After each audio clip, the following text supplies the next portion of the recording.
Hi, I'm Guy, Hi, I'm Troy. and this is Geek Tank. I'm going to press this button on my microphone so I can hear myself so I don't sound so weird. Sized podcast. I hate to tell you this, but that button's not going to help. Well, You're still going to be weird. there, at least I don't sound like I'm in a tunnel to myself. That's true.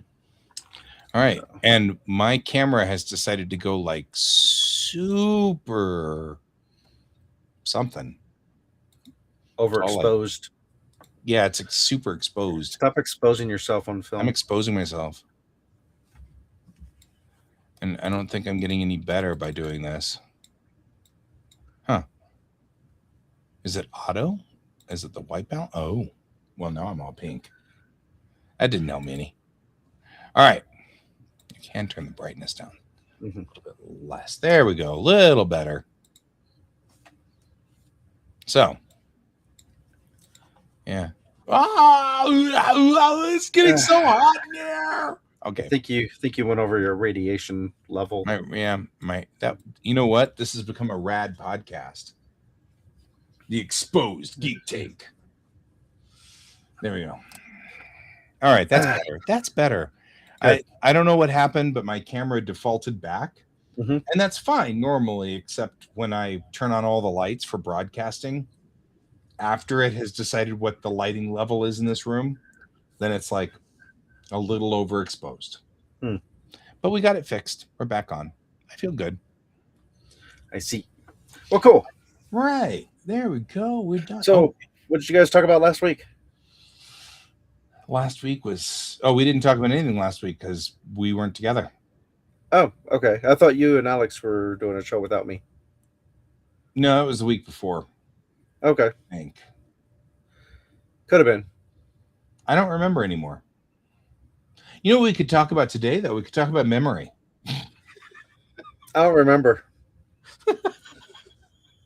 Like, do you remember? Who are you?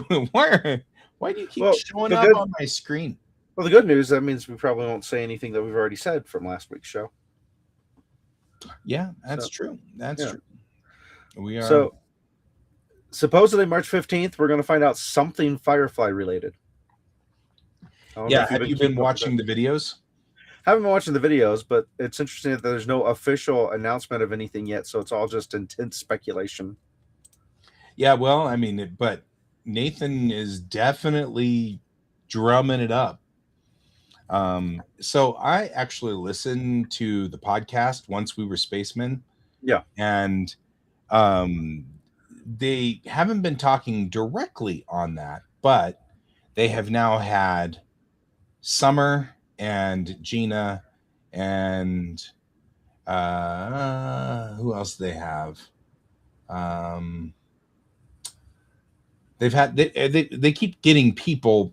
Oh, Jewel, definitely Jewel. Jewel was the first, and I guess it was just easy to get a hold of her or something. Whatever is the story, Jewel was the easiest to get a hold of. So she was the first one they brought in onto the podcast, which I thought was cool.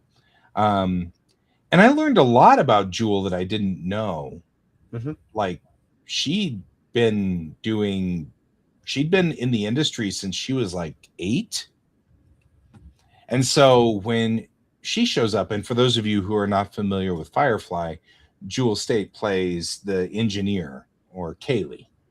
And I think the funniest part about this was they were talking about the first time Nathan and Jewel had met after doing all the stuff with the, all of the process of becoming the selected actors. And Nathan sees Jewel and says, "Oh, there's our veteran," because he had already kind of looked up all the actors, and she had, even though she was like 23 or something like that, she already had 10 years in the industry at that point in time. So the funny part about this whole thing was she was the one that went, "They just moved us to Friday night. Well, it was good knowing all y'all." Like, that was her thing. As soon as they moved Firefly to Friday night, she was like, "We're done." So she's like, "I'm not packing my bag. I'm not unpacking my bags. We're not staying." And so it was just interesting because Kaylee is such a different character than Jewel, obviously, Kaylee is inexperienced and doesn't know anything and is naive. And Jewel, however, is like the vet. She knows everything. She'd been down this road. I found that fascinating. She recently worked with Alan Tudyk on the show, the Alien show, Resident Alien. Resident Alien.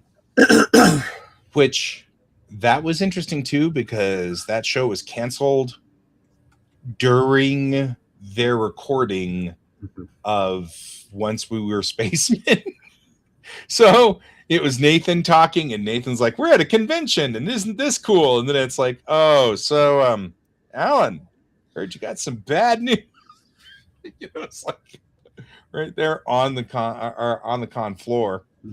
Because that was, I don't know if you guys had heard that one, but Resident Alien got canceled, but they told them at the con that they were there for on the Resident Alien panel. They didn't tell them on the panel. Okay. They were told at that con, and it was like, wow, that's a thing. So that's rough.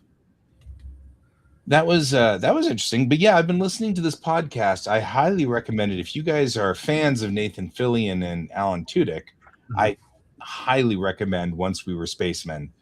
If you're not fans of them, you will be if you listen to the podcast, because they are really funny and entertaining. And it also is interesting because they talk a lot about industry stuff. It's not just we're going to talk about, they know that their fans that are listening are savvy to the industry. So they'll talk about, we had this grip and he was like doing this thing with a lighting setup, and and they don't bother to explain to you what a grip is or that kind of thing, because they figure you guys are somewhat savvy and should at this point, like most of us are pretty savvy about, and that's nice to hear, because they'll talk about, they had the showrunner for The Rookie on there, and he was talking about the lifespan of The Rookie, which apparently is going to be eternal and never die, because it's just doing so well. So he's like the 25-year-old rookie that's been in the police force for 25 years. The 55-year-old rookie that's been in the police force for 30 years or whatever. Yeah, I like Jewel in Stargate Atlantis as well. She talks a lot about that as well, like some of the makeup and stuff like that she had to do. And also, if you like Alan Tudyk, and you should check out Con Man. It's a Con Man is beautiful. It's basically playing himself, a variation of himself. Yeah, yeah. Alan Tudyk is quite the character. Saw a video with him on something, and they were doing character roulette, and they would throw a character at him, and he had to do the voice.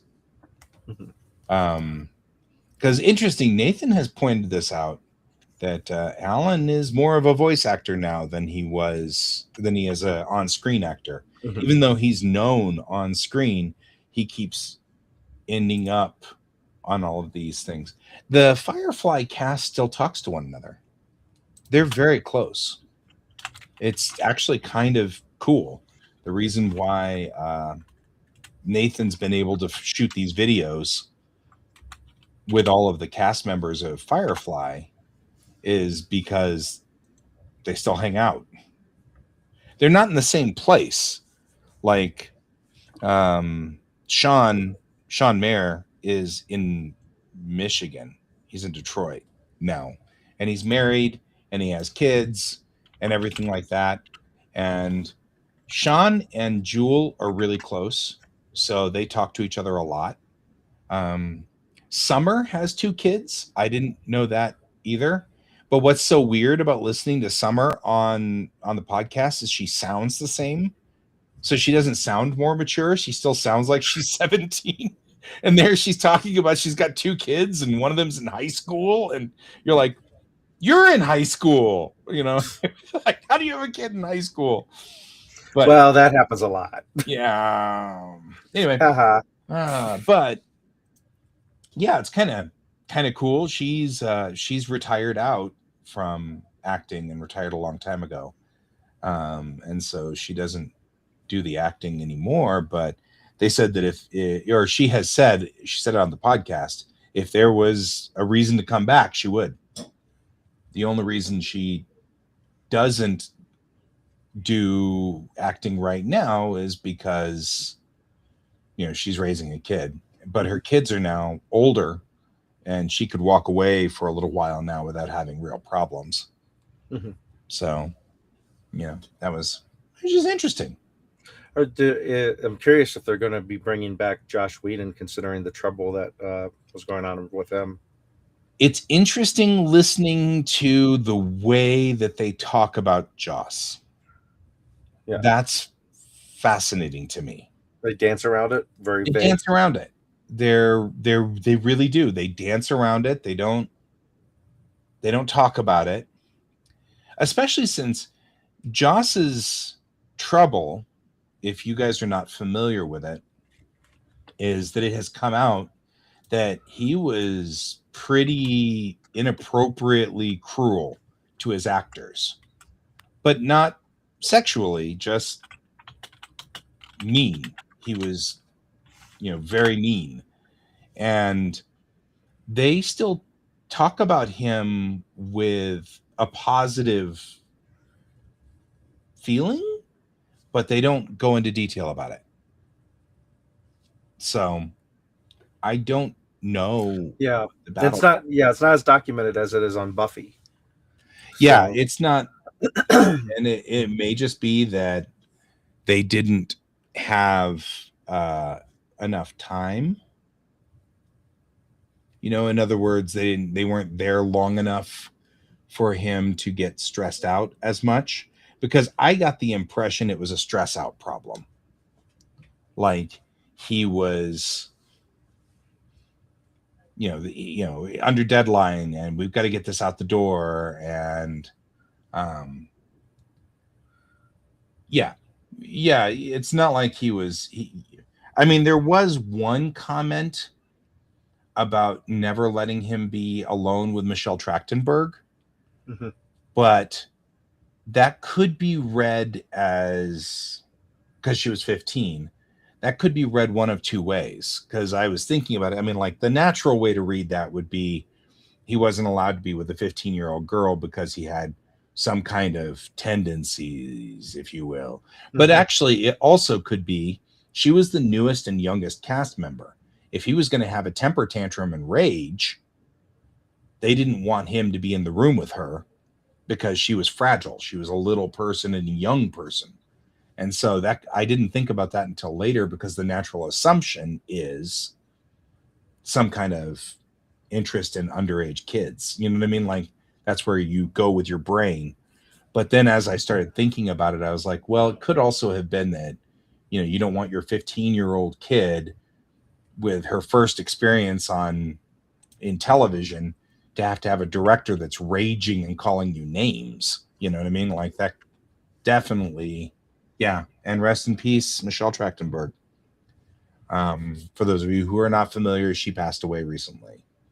Um, but yeah, I mean, I don't know. I mean, that's a thing. But yeah, I would like. I mean, I would like to think that the reason that they didn't want her in the room, or him in the room with her, was because he was angry. You know what I mean? Like, that's what I'd rather think. It's not better, but it's better. That makes any Mhm. sense. Yeah, I'm suspecting he won't be invited back as a writer, or especially not a director. So, but yeah, it will not. I don't think it's going to be terribly hard for them to find writers who can have the same tone and humor, because Right. it was a group effort anyway. So Well, and honestly, a lot of this stuff, I don't, I don't know. Zenquit, what? What are you saying? I think that was a mistype. Oh, right. You're gonna have to retype your mistype. That'd be my guess. Or there's a new word that we don't know about. Right? Ugzenquinal. I don't know what that is. It's been about a year now. Yeah. It's been a while. It's actually been, I think, longer than that. I think that all came out in 21, it seems like. I'll find it Feels here like it real all quick. came out. It's been a while. Feels like it's been a while. That math is not working there. Where's it at? And it is a shame because Joss's writing was No, it a was the year. hallmark of that era. Yeah, February 26, Recently. 2025. Oh, Yeah. so hasn't actually been that long. Yeah. It It's was just been a few years since 2025 for me, I guess. it was diabetes related. Oh. Oh, you're talking about Michelle. Yeah. Yeah. I thought we've been hopping subjects. Yeah, it's the lag on podcasting too. Well, and it's the lag between us and Brent as Yep. well, obviously.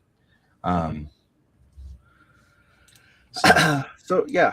Anyway, it'll be interesting to see what the news is if it's going to be a whole new season, a movie, animated series, podcast. Who knows what it's going to be?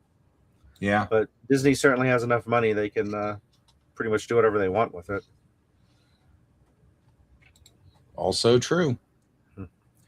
So I've yet to watch it, but I've heard that good things about the Disney show Wonder Man. I think it's called. I'm looking it up real quick. Yeah. Okay. Have you heard about it? Nope. So it's a different kind of superhero. It's set in the Marvel universe. Okay. I don't want to give too much away about it, but yeah, find a non-spoily thing here. So yeah, small-time actor struggles to reckon with his personal life while hiding his superpowers as he tries to land his dream role. Meanwhile, a shady government agent leverages a new friendship in order to save his own job. So yeah, should be interesting because it's not your standard type of superhero show. Sure. That's cool. Let's see, I watched the first episode of the new bringing back Scrubs. Oh, yeah. And they did a really good job of catching the original tone. Oh, good. And, the last seasons of Scrubs was not very good at catching the original tone. Mm-hmm. But they got a really clever way of how they set it up and make it make sense that the people getting together again are getting together. So help me help you make sense. Help me help you. Mm-hmm. Oh man, Dr. Cox is one of my favorite characters from that entire show. Yeah. I mean, like, I love everybody in that show, but I mean, that was a binge watch. We didn't watch Scrubs the first time round. We watched it like 5-10 years ago or whatever. Once a week. We were like, we got nothing better to watch. Let's watch something. And so we hauled out Scrubs. We're like, hey, I've heard some good stuff about this, and binge watched it for. Yeah, so all the callbacks were right there in your face. Right. So it was like really, really funny that, so, but then the last season was such a disaster and it was so terrible. And it was and it's clear it was a Babylon 5 problem. And for those of you who are not familiar with Babylon 5, that was a show in the 90s about a space station. And one of the things about Babylon 5 was it was supposed to go 5 seasons. But then they canceled it in the 4th season. So, knowing that they were canceled, they wrapped up all of the lines and the story arcs so that they were all wrapped up. Then they said, oh, never mind, you're not canceled. We'll give you your 5th season. So then they had to scramble to figure out what to do with the 5th season now that they'd wrapped up everything and closed all of the doors. Mm-hmm. And so Babylon 5's 5th season doesn't make any sense. So it's like, which is a shame because Babylon 5 is an exquisite show. it's Expanse before Expanse. Like It's why did Babylon 5 it has a really strong following, but that following is not doesn't seem to be as prevalent as followings of stuff like Star Wars and Star Trek, yet the fans of it love it. right. Did it just not get the kind of publicity it needed while it was in existence? It has a few problems. The biggest one is it's early 90s because it came out at the exact same time as Deep Space Nine. And they went, in fact, that was part of the problem was Trekkies got really angry with Babylon 5 because it was effectively the same premise. And it wasn't the same if you watched it, but it took some time. And even me, I actually went the Babylon 5 route and weirdly boycotted Deep Space Nine for the first 3 seasons, which is one of those things that I regularly bring up when we talk about all these Trekkies who are like, all this new stuff is sucky. I'm like, yeah, I thought all the new Star Treks were sucky too. And I got over it, you know. But yeah, that the biggest thing was that it was right in the early 90s. It was competing with Deep Space Nine. And they took a different route. They did all CGI for their spaceship battles. And they used a device called a video toaster, which was actually in an Amiga, which is a 80s, 90s era home PC that had a unique ability to render 3D artwork. But unfortunately, it was like you'd imagine early 90s CGI. And they just let it go with it and rolled with it. And they didn't do bad as far as what it was like in that era. But it's dated now. It is really hard to watch it, which is a shame because the fights, the combat sequences in Babylon 5, especially the battles, were probably the best rendered space battles. And I don't mean rendered in a computer way. I mean rendered as in like there were reasons why these ships did this and reasons why this part of the fleet broke away and reasons why they were trying to attack this one location. The location had a strategic importance to the story. The battle occurred and you had ships that would break off and suddenly decide that they didn't know which part of the fight that they needed to be on. The fight with the Agamemnon is one that really strikes me. There was Babylon 5, like a lot of good science fiction, did a arc of which the president of Earth was somewhat of a fascist. And so he took over and then started to dismantle the Congress and do all the things and take over the Constitution and stuff like that. And so there were Clark loyalists. These were people who were loyal to the president. That kind of science fiction could never happen. Yeah, it can never happen. And Babylon 5 broke away and became a rogue element.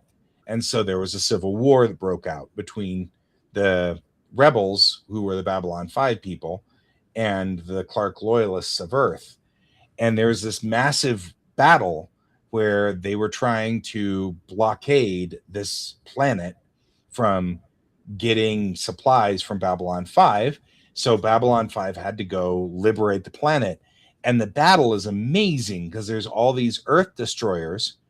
And the problem is that when Sheridan, the captain of Babylon 5, shows up, some of those Earth destroyers go, this is not a legal order. You guys aren't giving us legal orders. But we don't want to actually go against the president and shoot on Earth battleships. So we're going to stand down and turn off our weapons and watch. And it was like, I don't think I've ever seen that in a space battle. But their entire ship would go offline and drop out of the battle. And then, the other ship was a loyalist and da-da-da-da-da. And it was like, wow, it was just really like well done.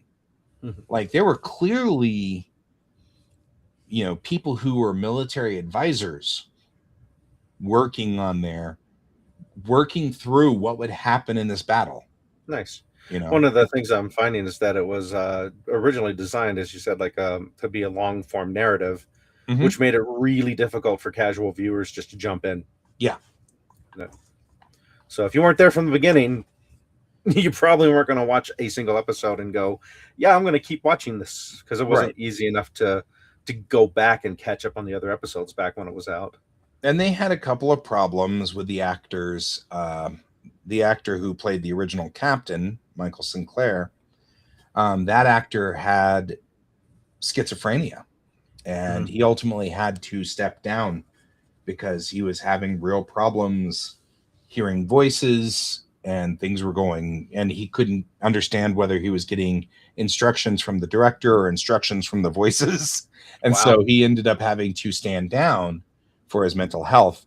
And then they brought in Bruce Boxleitner to play Sheridan. And so he took over, and that was cool. And so that was an interesting thing. And sadly, Michael O'Hare, who played Sinclair, and a lot of them have passed away, which is another weird but interesting part about Babylon 5 is a lot of the actors died in really weird ways, like not weird ways, but like cancer and and sudden accidents that killed them. And, you know what I mean? Like, whoa, what's going on? They lost like the doctor right away. Then I don't remember the actor's name. Then the guy that played Garibaldi died, and then we lost Sinclair, and you know what I mean? Like, it's like, wow. A lot of the actors, Jakar, who was played by Andreas Katsulas, who also played Tomalak in Star Trek, he passed away. You know what I mean? It was like, wow, it was just really wild. But yeah, Babylon 5 was a interesting show. I really like Babylon 5. It's just hard to watch now Because of its age. because of the age. But it's not just that. They were low budget from the get-go, so they shot it all on video, which means that a lot of the live action stuff looks like it was shot on VHS video almost. So it's like a soap opera. Yeah, it's got that soap opera feel, which it shouldn't. But it does. And actually, if you guys are wondering what the technical reason behind that is video is shot at 30 frames a second and film is shot at 24 frames a second, which makes it so that film looks a little bit choppier or whatever, but the aperture or whatever is the deal, it makes video look crisper and cleaner all the time, which makes everything look a little different, but it also makes it look cheap because of that. And sports is usually 60 frames per second, so it's much clearer, so it doesn't blur, since there's a lot of really fast moving action. You don't get a lot of you don't get the motion blur and things like that you get out of film. So it's why animation also looks so sharp, is because obviously you're taking a photograph. There is no motion blur. Which is where things like The Secret of Nim is such a groundbreaking movie, because they were doing all kinds of weird stuff with holding apertures open and stuff like that, so that you ended up with weird unintentional motion blur, but you also got like light that would bleed through and stuff, and it was kind of cool. And so really love Secret of Nim as far as like an example of exquisite movie making. It's a good movie. Yeah, I don't know if that was the first cartoon I've seen where someone got killed on screen or not, but that's one that sticks out in my mind as like, they just killed that person right on screen. Right there. Disney usually has it happen off screen. Yeah. So. I agree with you, Brent. I wish they would remaster Babylon 5. Actually, so I follow 3 web pages which have shown up, which is, I'm going to pause you there though and say that we should talk about our sponsors. We should, but that wasn't what I was going to say, but we should do that. Well, we'll do that real quick. Yeah, and then I'll get to the thing I was actually going to say. right? Because it's very important for us to tell you that Mhm. Geek Tank is sponsored by Kieran Games, Geekway Homes, and Your your mom. What I was gonna say was, would that be a project that would be acceptable for AI to do? To go back and remaster an already made series, so it's trying to just clean it up and not change any of the creative aspects. So there have been some AI upscales, which is what they're called, Okay. of certain things. I saw an AI upscale, the Battle of Chintaka, which is a Deep Space Nine battle, and the Battle from the Oh, Sacrifice of Angels, so this has which are been done, both kind of. really big battles with lots of ships flying around all over the place. How did it look? It looked really good, in that it was solid and clean, and that's been so. I was the reason I was bringing this up is to come back to it in loop. I've been following these three web pages, which is every frame of Star Trek, fill in the blank, and what it is this automated system that they've got where he's taken episodes of Star Trek and breaks it up into individual frames and posts it to Facebook. Next Gen has been remastered. So they are 4K pictures. But he's doing Deep Space Nine and Voyager, and both of those are these little teeny, they're about yay big, they're all fuzzy and blurry. And there is so much when I watch those frames going by that I'm like, oh, I just wish they'd remaster these, because the remastered version of TNG is so much more. You can see details on the L cars in the background. You can read star maps. You can, any It gets graphics that are up there. gets rid of that artifact around ships from the blue screening that you would see and stuff. Right, I bet.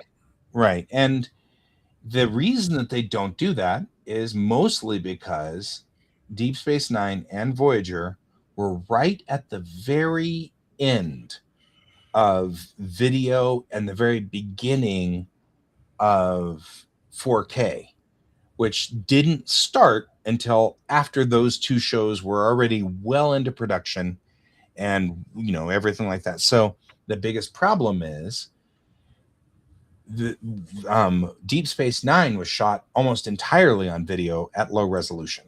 There's not a lot we can do about that now. But you're right, AI upscale could help. Voyager was shot on video as well, but a lot of it is because, see, TNG was shot on film. So when they remastered TNG, you could go back and get the original film and run it back through and then just rescan the frames, which allowed you to get 4K, 8K versions of the frames, which is great. But you can't do that with DS9 Voyager. Now, I think DS9 is shot internally on film. So, like the internals, not the spaceship shots, but anything on set is shot on film. But Voyager, I think, was all shot on video, including the internal stuff. But the biggest problem is all the space scenes were shot on video because it was cheaper. Mm-hmm. There was also a fire on the lot of Paramount at one point in time, and I think that destroyed some stuff. I'm pretty sure that destroyed some of the original TOS stuff. So that one was just the original. There are a few episodes of or the original series that are out there that somebody happened to have had them somewhere else, or something happened to them. But I don't know what happened, but there are a couple of original series masters that exist. But I think a lot of them were destroyed in the fire on the lot. So we've got a lot of problems. It's not cheap. Well, yeah. But that might be an acceptable and good use of AI. I agree. To be able to do that. Other stuff that's coming, that's rumors about. I think this has been confirmed, but they're going to reboot X-Files. I've heard that too. Yeah. So that'll be interesting to see what they do with that. And we have a reboot of Buffy with Sarah Michelle Gellar. So I'm going to throw a guess out there that she's become a watcher. but Yeah. or she's definitely going to be training the new Slayer. She definitely is going to be a trainer. Yeah. Agreed. Um, so yeah, it'd be interesting to see that. And again, another Joss Whedon show that's clearly not going to have Joss Whedon attached to it. Yeah. I don't know. But There is a lot of sadness in that. not to dump on him, but No. No, but I don't know. There is a certain so the question. I Oh, grew go up ahead. in the industry, right? Like Mhm. we've had this discussion. I was never in the industry. I never did anything in the You industry. were ancillary because your mom Right, my mom. was involved. And so but I was enough involved to know what she was worried about and enough involved to know that things that weren't cool happened.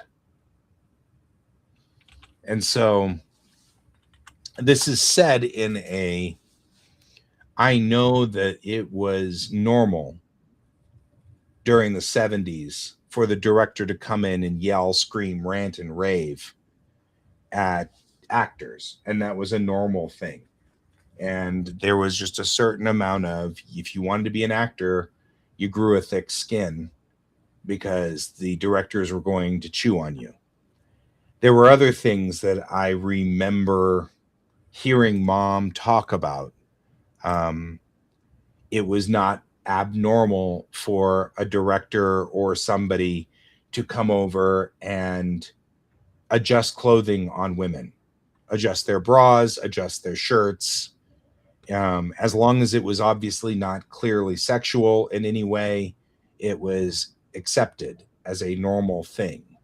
So often you had male directors who would effectively be groping these actresses, and that was accepted. Um, and a lot of it was accepted because a lot of the industry had gay members. And so the women weren't necessarily threatened because the director was gay or whatever, which is such a weird thing to think about today. You know what I Mhm. mean? Like, such a strange concept. But I remember hearing about that a lot and thinking that was weird and thinking that that was a strange thing to do. Um, so there was a lot going on in that culture that was acceptable then, but isn't now. Mhm. And I find that also interesting. Um, because what do you do if you're a product of that culture, as Joss Whedon was? Mhm. You know what I mean? Like, it's not Change and something I think he adapt. was right or anything like that. I Mhm. certainly don't. I think it But all relates back to the power corrupts, and so when you have someone with that much power as director, they're going to get over time probably said that this is how I want it, and nobody can tell me otherwise. right, I I spend a lot of time thinking about that nowadays about consequences of actions, consequences of things. Mhm. You know, it's you do this. I mean, what was it? Last Tango in Paris with Marlon Brando. There was so much involved there with things like unsimulated sex between the two actors and Mhm. things like that that is just horrifying to think about in today's day and age. And you think, okay, well, now that was a director's choice in that movie because he was afraid that it wouldn't look authentic enough. And the girl, I don't think, was totally on board with it. She wasn't really hot on the plan, but she was an ingenue and new to the area and new to the industry. And so you're kind of like, oh, man, I don't know. I mean, like, that was what it was like in 1972. And so do you blame Marlon Brando for it? You know what I mean? Like, he was, I mean, you do Well, the, He There's got was to be a doing what he was point. told. He was There's following orders. there's got to be a point in time where there's a changeover in thought, just Yeah. because at the raised in X period time, because this is the what's happening in society so much, and you're inundated with it, you need to be forgiven for how you view things. As things evolve, that attitude needs to change. Yeah. I definitely have family members who I think are behind the curve on what they should be changing with how they view things. Yeah. And since I've been with them my life, I've seen oh, this is how it was at this stage around them, because I Mhm. was inundated with it too. Sure. But as we grew up, maybe because I was younger out of the group, I was able to go, this isn't right, this should change. And then Right. so as it's changed over time, it was easier for me to make that change than the people that are older than me in my family. Yeah. And especially, See, I'm dancing around all of the details on this. So we're dancing around the same topic yeah, because because I don't want to call anybody out that's not I here to don't defend either. themselves. But it is something that has been on my mind a Mhm. lot. You brought up a point, and I thought about something else that was going on where, oh, I've been watching a Japanese show called Extremely Inappropriate, which is really funny, because it's not oddly extremely well. I mean, it is, but it's only extremely inappropriate because of the character, not because of the show. And what it is, the premise of the story is this guy in 1986 is a coach at a junior high, and he gets on the wrong bus, and the bus happens to be a time machine that brings him to 2025. And he gets off the bus as a 1986 Japanese guy, Mhm. smoking cigarettes and walking down the street, and everybody's looking at him like, the hell are you doing, bro? And all this stuff. And he doesn't know what a cell phone is, and he can't figure out what's going on. And he's extremely inappropriate because the culture has changed a Mhm. lot in Japan since 1986. So he's still smacking people and hitting people and all this stuff. And they're like, you can't hit people. And of course, it's a comedy. So the tech is not held very well. Seems to be an unspoken secret that he's a time traveler. Like they don't even bother to, that Mhm. just becomes kind of a, yeah, everybody, obviously there's a time traveler here. Like they just accept it, but it's funny. And of course, it has musical numbers, which makes it even funnier, um, because they just break into song randomly. Um, and of course, it's getting to the end of the show now because it's only one season, and they are getting serious now, and things have gotten actually really deep and interesting and good. And I've gotten all addicted to it. But one of the things that's interesting is he is hired in the future in 2025 to be one of the producers on this TV show. And it's interesting because they have a sex scene that they're working on, and they get an intimacy coach. And he's like, the hell is an intimacy coach? And he's like, they just take off their clothes and they get in bed, and that one thing leads to another, and they're bopping each other. And she's just horrified. She's like, Mhm. no, no, you never do that. He's like, what do you mean you never? And then he's like he's out there on the set going, just put your hand on her boob, it's good. And she's like, no, right? Because it's extremely inappropriate. He's talking about how television was made in Japan in 1986 is completely different, Mhm. but it is. Sounds like a fun show. I'll have to check it out.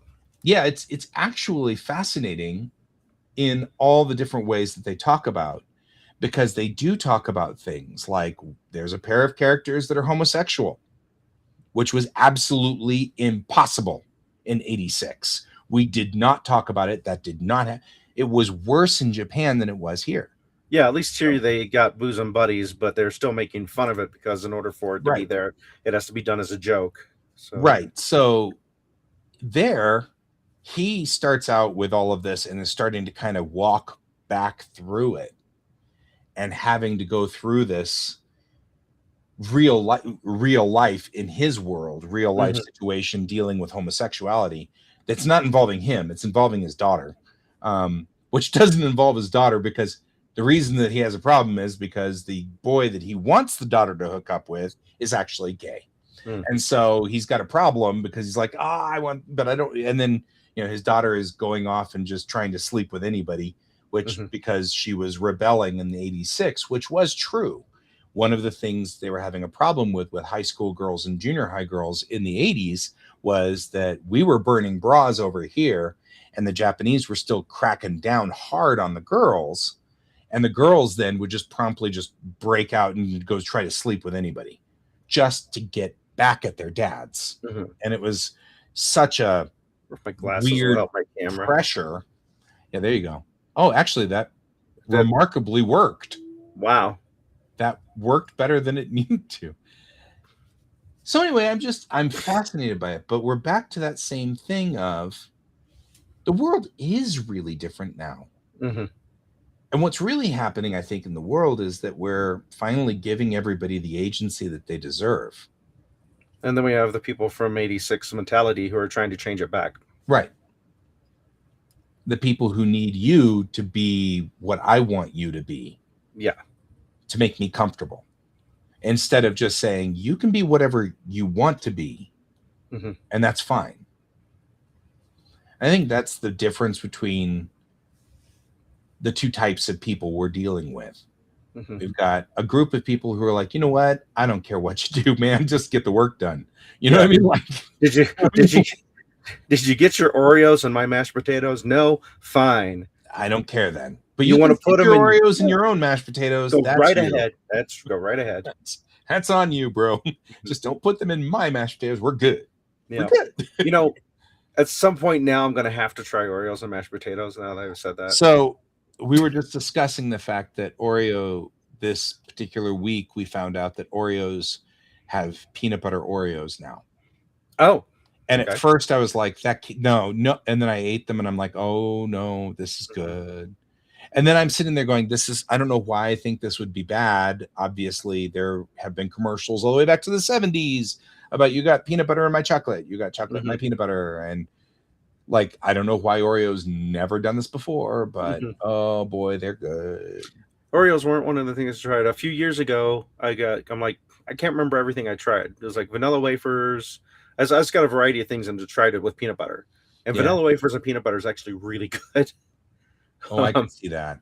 Oh, that's but horrible. yeah, a bunch of stuff I'd never had peanut butter on before. I'm like, I'm going to give this a shot and see what that is because it's not that far off because it's either sweet or like, like you said, celery can only be tolerated if it has peanut butter on it. Right. For you. So. Well, and ranch dressing. I'll go with ranch. On peanut butter? Oh, no. Okay. On celery. On celery. All right. But yeah, I mean, like, yeah. Yeah. And that's a thing. Moreover, yeah, when we first thought, so there's a story about the jalapeno M&Ms. Oh, right. Which I never had them or ever saw them. So. Yeah. So my buddy James and I, he was living with us here at the time, and we both went to the store for whatever reason, and well, for getting store stuff, and there were these jalapeno M&Ms, and we're like, oh, this is a dare thing. We're gonna buy this package and dare each other to eat them because it was going to be funny. And so we were like, yeah, this is going to be, 2019, by the way. I'm looking it up. Yeah. 2019. I guess that he must have just been over, I guess, because he would have had his own house at that point. Anyway, doesn't really matter. So we go and buy this bag of jalapeno M&Ms and we eat them, and they are, I don't know, they're full of crack cocaine or something. I don't know what it is, but they were horrible. They were terrible, and we couldn't stop eating them. They were nasty, but it was terrible. And so it's become a thing because James to this day is like, if I was independently wealthy, I would buy one M&M factory just put out jalapeno M&Ms. And he's like, and I'm like, yeah, but they were terrible. Yeah, we both agree. They were terrible. So anyway, we were afraid that the peanut butter Oreos was going to be the same, but it wasn't. It actually is really good. Not like I'm surprised. I don't know why I'm surprised. Shouldn't be surprised. I wonder how close they were to the spicy Mexican chocolate. I don't know. Have you I had that? I don't can't remember. like that chocolate, generally speaking. Okay, I've I can't. I never can't been. remember what it's called. It's called Mexican chocolate. Oh, But right. yeah, it's and it's usually cinnamon in the chocolate, Oh, okay. which is why I don't like it. So the jalapeno ones were just not that. Okay. They weren't that. It was something complete. I don't Yes, know. cinnamon, nutmeg, and chili, cayenne. Yeah, it's got cayenne Yeah, pepper, but right. Okay. I Yeah. detect the I detect the cinnamon. I don't like. I've never been a very big fond. I've never been fond of cinnamon. Like I love Altoids, and cinnamon's the only one I never eat. You know, like all the other ones, the wintergreen ones, and all of those, and they give me the cool tins that I can put things in. Mhm. Altoids have the best tins. But yeah, I mean, I never get the cinnamon ones. They're the only ones I don't get. I just don't like cinnamon. So I don't remember it being cinnamon. So I'm guessing it must have been something. They had something else going on. It was cayenne pepper. However, Murder Hornet. Oh yes, for the locals, because Right. So there is a local ice cream place here in Colorado, and they make an ice cream called Murder Hornet. Yeah, place is called Scrumptious, by the way. Yeah, it's called Scrumptious. Yes. If you're in the Arvada, in Arvada or any part of Arvada or the upper part of Denver, the northwest quadrant of Denver, Scrumptious is the place. But they make a thing called Murder Hornet, and it's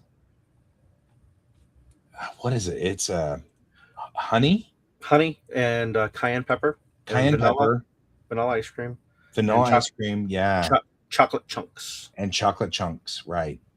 But it's cayenne pepper, which means it bites, and you don't notice it until about 5 seconds after 10 seconds after you had it. It is very seasonal, and I can't remember what the window is. It's like it's seasonal, but usually they make some for Alex's birthday.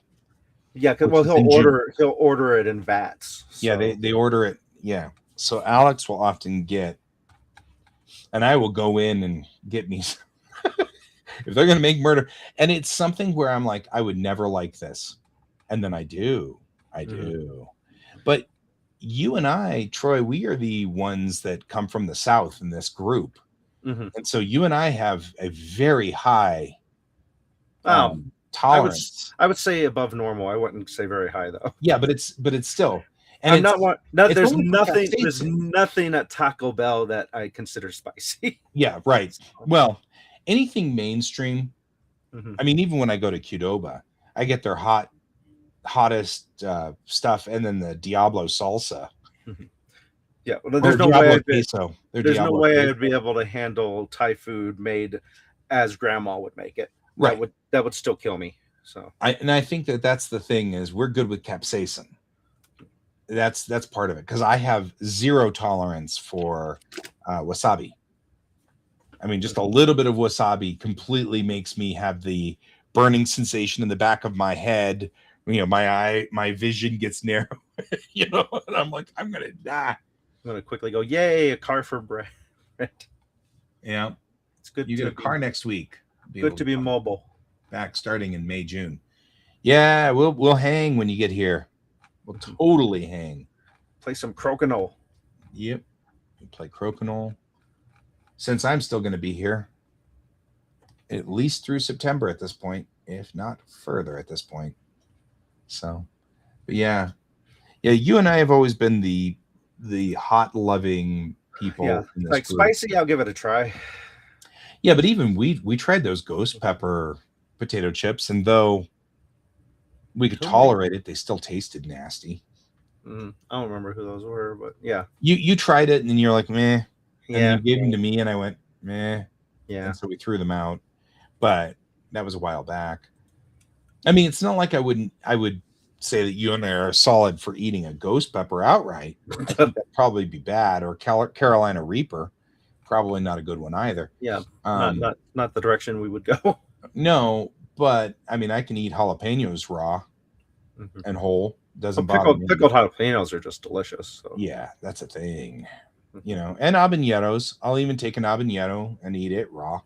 That doesn't bother me. That level of capsaicin, which normally would not go. I remember when we had I've lost his name. The one who can't handle heat? No. Okay. Lived with us for a while, played with you and with Magic, and then had to disappear because of Victor? Victor. Okay. Victor and I went to the store one time. There's a long way to get there. Okay. Yeah. Went to the store one time, and and he was like, I'll pay you $10 to eat this habanero raw. And I went, oh, easy $10, chomp. And he was just like, you did it. And I'm like, you should have laid out like 10 of them ago. The deal is each right. one I eat, I get $10. Right. Right. Because I'm like, or it's like the time that I was in Japan and they put the after death sauce in one of the octopus balls. And I hate octopus balls. That just sounds wrong. Yeah, I mean, just the name alone, but I don't like octopus. And so I had said, you know, I don't, because they were doing somebody's got to eat one of these, and one of these everybody has to eat one because one of them's got this after death hot sauce in it. And so I was like, I don't want to play because I don't want to mess with, I don't like octopus. And they're like, no, you have to eat it. So I grabbed one and I ate it, and I was like, yeah, that's the one that had the after death sauce. And I made nothing happened, no face and nothing. Mm-hmm. And they thought, no, you're lying. You cannot possibly, no. So they all had to eat every other one. Mm-hmm.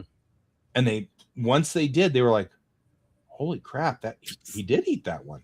Mm-hmm. I'm like, I had even said it. I said, I'm from the South, guys. I have Cajun relatives. You can't. Octopus balls need to be called. You don't want to play this. Octopus balls need to be called North Pacific Ocean buffalo wings. Right, exactly. Since we have Rocky Mountain oysters. So. They were not sadly, because it is funnier if you think that they're octopus testicles. They were not, in fact, so they were just octopus squished up and made into a sphere, like a rice ball. So yeah, it was like a rice ball, which made them grosser in my. I don't know, but I was having texture issues. But then, yes, I got the one that had the after death sauce, and I was like, well, it had a bite, but only a little bit of one, and it wasn't that big of a bite. And I'm like, that's probably because I'll bet you the Japanese don't have a lot of defense against capsaicin. That's not something that usually shows up in a diet there. But they do against wasabi. So right. So to them, relatively hot sauce that you and I would find sort of okay would be devastating to them because they probably don't have a lot of defense against it culturally. But me, I'm like, yeah. Well, we're after death time on our time. Yeah, we're after death time. That's all right. We'll be back next week. In theory.